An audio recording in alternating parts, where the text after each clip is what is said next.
Why do we love cooking competitions? Okay, so you read the title of the video, you know where this is going, but before we get there, I just have to, in the spirit of honesty, destroy the conceit of this video before it even begins. That conceit being that I can speak with any sort of authority on this subject matter, because while I have seen a fair number of these in my time, from Iron Chef to Chopped, the truth is, I kinda just like Bake Off. And that realization has prompted me to consider, what do I like about Bake Off, and what are the other elements of the cooking competition format that get me and viewers in general to stick around? Having put a quick afternoon's worth of thought into that inquiry, I've hit upon a framework of 3 key features that any good cooking competition ought to hit to maximize investment and heighten the drama behind that age-old question, who will win? These key features of a good cooking show, to please me specifically, are camaraderie, tension, and craft. Right away, this first point of camaraderie isn't exactly a universal theme among cooking shows, the other two for sure, but this one, while it will crop up to some degree or another in some competitions, it's really only prominent in Bake Off, which is probably why I gravitate toward it ahead of other cooking competitions. Shows like Chopped will have competitors engaging in, shall we say, light shit-talking. I want to kick him in the shins. And Hell's Kitchen is a game best played by masochists. That is absolute dog shit. Most importantly, all these shows specifically poise their competitors as rivals, roadblocks to be eliminated. But yeah, I'm not here to make friends. Madison and Rick, I have to beat them and beat them good. This is the opportunity of a lifetime, and I will sacrifice anybody on my team for it. What the fuck, bro? But contestants in Bake Off, despite all ostensibly being in competition against each other, are distinctly friendly and even helpful toward each other. There's a bit in the 3rd episode of the first season, for example, where one baker's oven is on the fritz, and the other offers to let him use hers, despite the fact that doing so might harm her bake. I would rather share my oven with David and us both have middle-of-the-road bread. Most recently, in the finale to the latest season, during the last desperate minutes of the final bake, one of the bakers is floundering and asks for help, and the other jumps in to lend a hand without batting an eye. Do you need help? You know those moss cupcakes? Could you break them up? This is the final, and they're helping each other finish, helping the competition, rather than hurting. And in the end, as so frequently happens on this show, they hug. It's just nice and heartwarming to watch, a reminder that cooking, baking, what have you, is inherently a partially selfless act. Whether it's a whole entree or a big dessert, you're not cooking all that to eat it yourself. Food is meant to be shared. When you cook for someone else, you're not just proving your skills, you're doing it with the hope that they'll enjoy the thing you've made for them. Cooking isn't just for the benefit of the chef, it's for the benefit of everyone around them. I think this process, part of it does have to be rigorous. The structure of it is a competition and there will be a winner, but along the way, I think it's important to remember that making something for somebody is an act of love, and it's an act of, committing their time and their energy and their passion. The drama of the competition may obscure that elsewhere, so it's nice to see at least one show embrace it. The other 2 points of this framework, though, those are universal, to be found in any cooking show worth its salt. Tension is inherent in a competition. There's the long-term drama, of course, whose dishes will be judged the best, who will be eliminated, who will come out on top. All of that's fine and dandy, but for cooking shows in particular, what I find most integral to the format as a whole is the time limit. I thought it'd be simpler, but time constraints, it's a little bit different when you're working under pressure. Whether it's a half-hour blitz in Chopped to throw something together, or a 4-hour marathon in Bake Off, every single one of these competitions is defined by that clock ticking down. That mounting pressure as the seconds trickle away to finish your dish. When someone messes up a part of their bake in Bake Off and has to start over from scratch, there's genuine worry that they won't be able to finish on time. Moment of truth. And naturally, things are always at their most intense once the clock winds down, when there's only seconds left and the competitors are scrambling to put together their dishes to put those finishing touches on their bakes. The realist in me has always been partly aware that much of this drama will have been created in the edit. Like, no way is everyone always running it right down to the wire. Surely, in reality, some or even most of them finished with much more time to spare, but it always makes for more exciting viewing if it seems like they're in a race against the clock, so they fudge the timeline a little bit for dramatic effect. Noel announces, "Bakers, you have 5 minutes left." Oh my god. Then cut to the bakers scrambling and putting those last decorations on as the music kicks up a notch. Bakers, your time is up. Please step away from your scones. Sure, maybe it's not completely real, but who cares? It's fun TV. One thing you can't fake in the edit, though, is the last point: craft, which is my shorthand for the competitor's knowledge and skill. Whether you're watching, air quotes, amateur bakers or professional chefs, these competitors are operating with a degree of technical knowledge and proficiency simply beyond our mortal ken. Let's just face it, it's extremely gratifying to watch someone be hyper-competent at what they do. While a baker on Bake Off might add 2 cups of flour to their brownie batter because it helps ensure structural cohesion, and later, while mixing, if the batter's too goopy for their dish, they know there's an imbalance of wet and dry ingredients so that an extra half cup of flour will help lend extra cohesion to the dish. Normal people like you and me will add 2 cups of flour to the brownie batter because that's what the recipe said. Okay.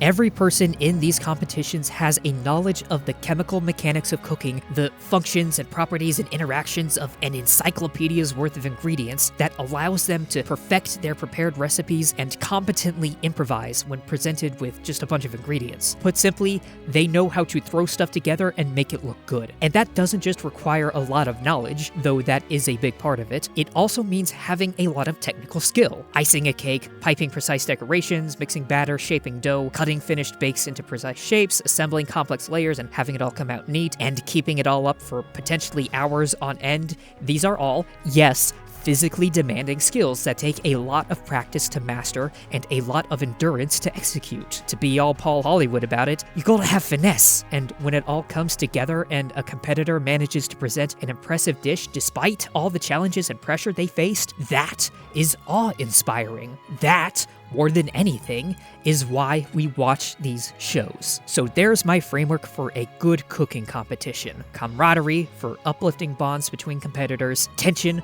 for the drama of who will win and that oh-so-important ticking clock, and craft for a level of mastery us peasants can only dream of. So now, with that framework established, we finally arrive at the question that spurred the creation of this video to begin with. How do you translate a cooking competition into a video game? The answer is Battle Chef Brigade.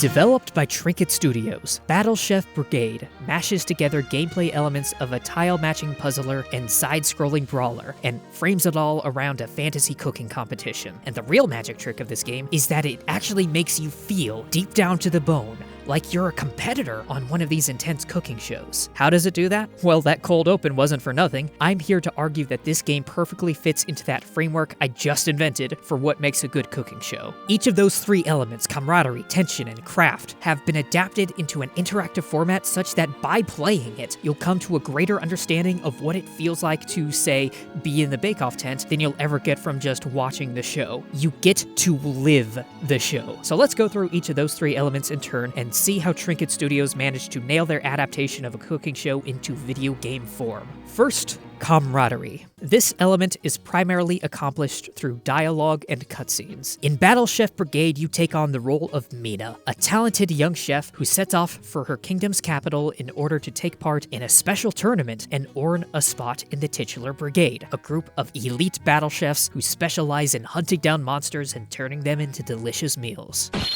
Along the way, you battle and befriend fellow chefs and join forces to solve a mystery plaguing the kingdom. And it's there that we find our camaraderie. The chefs we do battle with aren't mindless NPCs in the way of our goal. No, they're all distinct characters with their own personalities and motivations, and frequently they become important allies. Mina will often praise or console her opponents after you hand their ass to them. Then pull yourself together and make it the best win streak the competition has ever seen. What are my biscuits, Mina?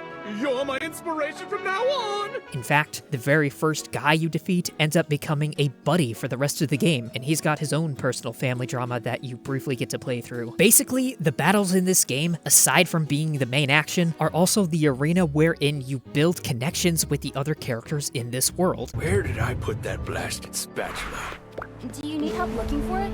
I'm happy to come over and... Stay where you are. Or I could just stay here. A few moments later. Natural thought, sir. I'm starving. Wanna go grab a bite at Crescent? Fine. Connections strong enough that they persist even when Mina is ejected from the tournament and sent home partway through. It's through these connections, that growing camaraderie, first formed in battle, then maintained outside of the arena, that Mina and her friends are able to ultimately save the day. Then let's get this done. For Vitusia! There's also personal stakes to consider, with Mina's ambitions causing turbulence with her familial relationships, and it's the overcoming of those hardships and ultimate reconciliation that is the source of the narrative's biggest tugs at the heartstrings. All of that is to say, where in one of our baking shows, camaraderie is just some nice flavoring, in Battle Chef Brigade, it's a key ingredient to solving the core conflict, to keeping the player motivated and moving forward, which means that at least in this regard, the game has a leg up on the shows it takes inspiration from. You got us all together. Thank you. All of you mean so much to me. Next up, the element of tension. Admittedly, half of the equation here is something a game can't do much about. The whole who will win, who will get eliminated thing. It's you. You are the one who wins. You certainly are more resourceful than you appear. I underestimated you. You underestimate my power! Play long enough, learn enough, develop your skills enough, and you will. It's not that tough a game. And that whole aspect of the tension inherent in a cooking show just evaporates. Granted, the game does try to up the drama as much as it can during the judging segments, where the judges evaluate the dishes, awarding or knocking off points based on whether or not you or your opponent hit certain criteria, accompanied by a drum roll before the winner is announced, and that's all fine. Another stunning victory for the Iron Stomach.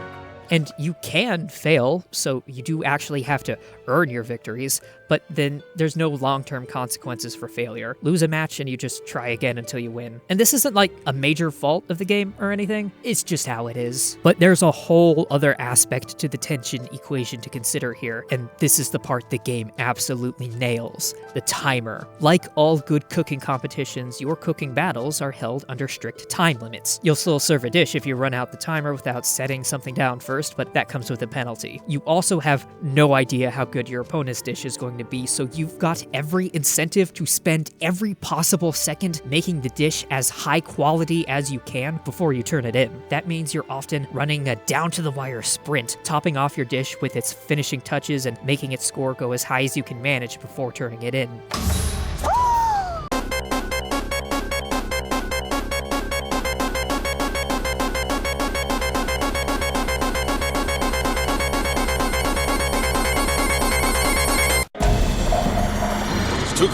Man, would you look at that. Here I thought that was just editing magic, making it look like the chefs in these shows are always working down to the last second, but here I am doing that exact same thing. Not only does this give me a new appreciation for the chefs who actually probably are running down the clocks in these shows, but it's also making me feel at least a little bit like one of them. The tension of that ticking clock pushing me to do as much as I can, as fast as I can, my mind racing to organize all the tasks I need to do, knowing that I'm both in control of my actions and totally at that clock's mercy. In a battle's final moments, those elements all coalesce into pure adrenaline, your heart pounding as you race to finish your dish and set it down in front of the judges. It's pure exhilaration, and suddenly I feel like I know even a tenth of what it's like to be racing to cook a real meal for real judges. That's a goddamn magic trick of game design right there. In this way, Battle Chef Brigade perfectly perfectly aligns with my cooking show framework, and we've still got one more point to go. Lastly,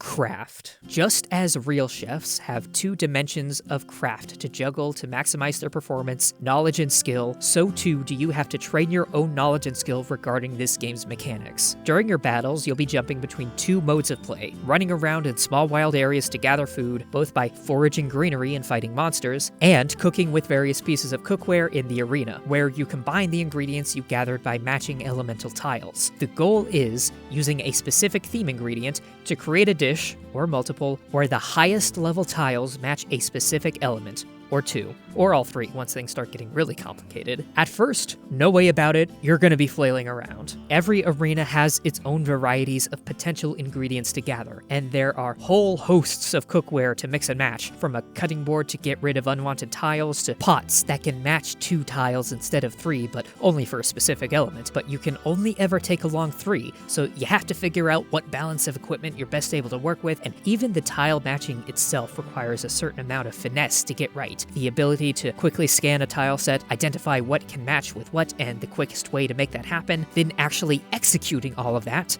does take real time to master. But eventually, you do. You start to learn what ingredients yield what elements. You learn the layout of the arenas, the locations of your targeted ingredients, and thereby start learning how to most quickly and efficiently navigate the space and gather your stuff as quickly as possible. You get a handle for all the tools in your kit. You get practice in and get good at mixing your ingredients, and by the end of your journey, you're dashing around like a woman possessed, tossing together high-rated dishes the likes of which you could only dream of hours ago. And you know what? Let me prove it to you. Let me show you how far you can go. Starring me, someone bad at video games. I started out as an idiot who couldn't figure out how to present a dish that balanced 2 elements equally. Shit. The very first battle that asks you to present a dish that balances 2 ingredients, I failed several times in a row. But now I'm skilled and know things. Now, when I start a daily match, even before a match starts, I'm already assessing, planning. December 27th, 2024. I click on the daily, take it all in. I've got 3 judges to serve with different asks, a slow cooker, and the Explorer expertise, which grants a bonus score to dishes that use a part from every type of monster from the map. That map? The Dark Realm. Today's theme ingredient, the Balrun. Already, just from this information alone, I have a plan to serve one of the judges. The slow cooker promotes gems over time, so step 1, kill a Balrun, gather extra ingredients, fill a dish with an equal number of water and fire gems, making sure to add in 1 part from every monster on the map, and set it going in the slow cooker. This would not be an option in shorter matches, but because there are 3 judges, we've got extra time to work with. That dish can spend the whole time cooking itself into a high-scoring meal, and I can focus the rest of my mental energy on the other 2 dishes. And once all of that's assembled, I've still got 3/4 of the match to go. I'm making good time. Next, I focus on the water and earth dish. Because balancing elements is always trickier, I want to get it done first, giving myself buffer time in case I accidentally throw off the balance. On this map, I know I'll get the most earth and water gems out of Karana plants and iceberg turnips, so I gather those, some more Balrun parts, and some extras, and get to work cooking. At this point, the clock is ticking down, and I can't allocate mental resources to making sure I integrate parts from all possible monsters, so rather than stress about that, I focus on getting done what I know I can do, balancing the elements. With 3.5 minutes left on the clock, the water and earth dish full and balanced, the slow cooker still going, I turn in my completed dish and start on the last one. This should be the easy part, just 1 element. I dash out to gather more ingredients, come back, and get cooking. Since this map isn't too heavy on water gems, I make sure to grab a slime sauce to turn some of the other elements into water. With just a minute to go, I use the extra water ingredients provided at the start of the round to bolster the dish, then go turn in the now complete slow cooker dish, hurry to add in last minute touches to the water dish, and slap that on the counter with 3 seconds to spare. My total score, 1043, placing me 4th overall in the online leaderboards. God damn, I'm good. And I know my mother's proud of me. Ain't that right, Mom?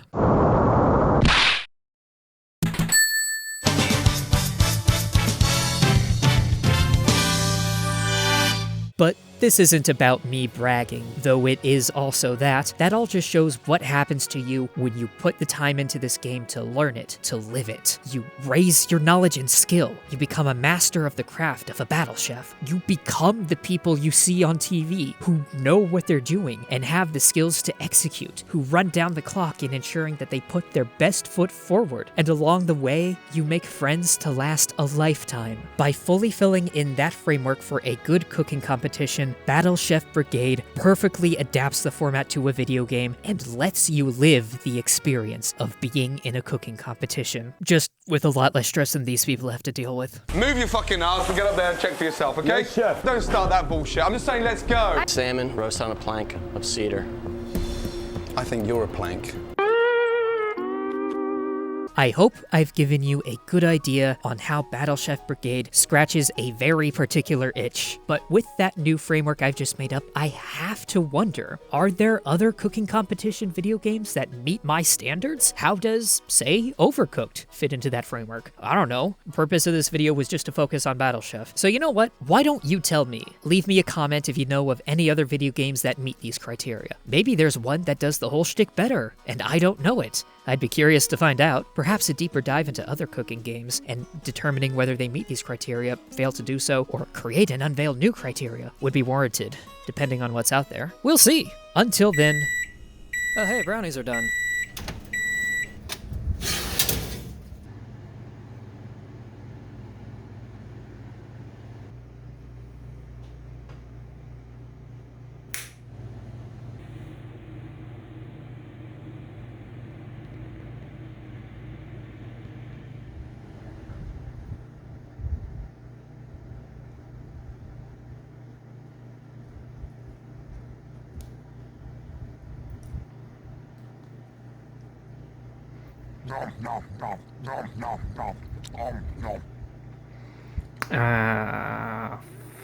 Fuck, I overbaked it.